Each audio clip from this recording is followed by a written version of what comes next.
ನಾವು ದಿನವಿಡೀ ಲವಲವಿಕೆಯಿಂದ ಇರಬೇಕು, ಇವತ್ತು ನಮ್ಮ ದಿನಚರಿ ಚೆನ್ನಾಗಿರಬೇಕು ಅಂದರೆ ಬೆಳಗ್ಗೆ ನಮ್ಗೆ ಏನು ಇಂಪಾರ್ಟೆಂಟ್ ಆಗುತ್ತೆ ಅಂದರೆ ನಾವು ಮೂಡ್ ಆಫ್ ಆಗಿ ಎದ್ದರೆ ಅವತ್ತು ದಿನ ಇಡೀ ಮೂಡ್ ಆಫ್ ಆಗೇ ಇರ್ತೀವಿ. ಅದೇ ನಾವು ಎದ್ದ ತಕ್ಷಣ ಒಂದು ಅರ್ಧ ಗಂಟೆಯಿಂದ ಒಂದು ಮುಕ್ಕಾಲು ಗಂಟೆ ವ್ಯಾಯಾಮ ಆಗಿರ್ಬೋದು, ವಾಕಿಂಗ್ ಆಗಿರ್ಬೋದು, ಒಂದು 10 ನಿಮಿಷ ಹೊರಗಡೆ ಹೋಗಿ ವಾಕ್ ಮಾಡ್ಕೊಂಬಂದರೆ ಮೈಂಡ್ ಎಷ್ಟೋ ರಿಫ್ರೆಶ್ ಅನಿಸುತ್ತೆ.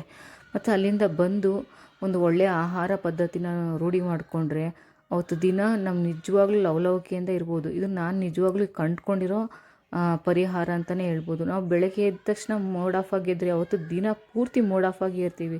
ಅದೇ ಬೆಳಗ್ಗೆ ಎದ್ದ ತಕ್ಷಣ ಒಂದು ಅರ್ಧ ಗಂಟೆ ಮುಕ್ಕಾಲು ಗಂಟೆ ವಾಕಿಂಗ್ ಮಾಡ್ಕೊಂಬಂದು ಒಂದು ಆಹಾರ ಪದ್ಧತಿ ಜೀವನದಲ್ಲಿ ಒಂದು ಆಹಾರ ಪದ್ಧತಿನ ಅಳವಡಿಸ್ಕೊಂಬಿಟ್ರೆ ರೋಗ ಅನ್ನೋದು ನಮ್ಮಿಂದನೇ ದೂರನೇ ಹೋಗ್ಬಿಡುತ್ತೆ. ಇದು ನಾನು ಕಂಡುಕೊಂಡಿರೋ ಪರಿಹಾರ. ಈ ಪರಿಹಾರ ನಿಮಗೂ ಇಷ್ಟ ಆದರೆ ಖಂಡಿತ ಕಮೆಂಟ್ ಮಾಡಿ. ಈ ಪದ್ಧತಿನ ನೀವು ಕೂಡ ಜೀವನದಲ್ಲಿ ಅಳವಡಿಸ್ಕೊಳ್ಳಿ ಅಂತ ಹೇಳೋಕ್ಕೆ ಇಷ್ಟಪಡ್ತೀನಿ.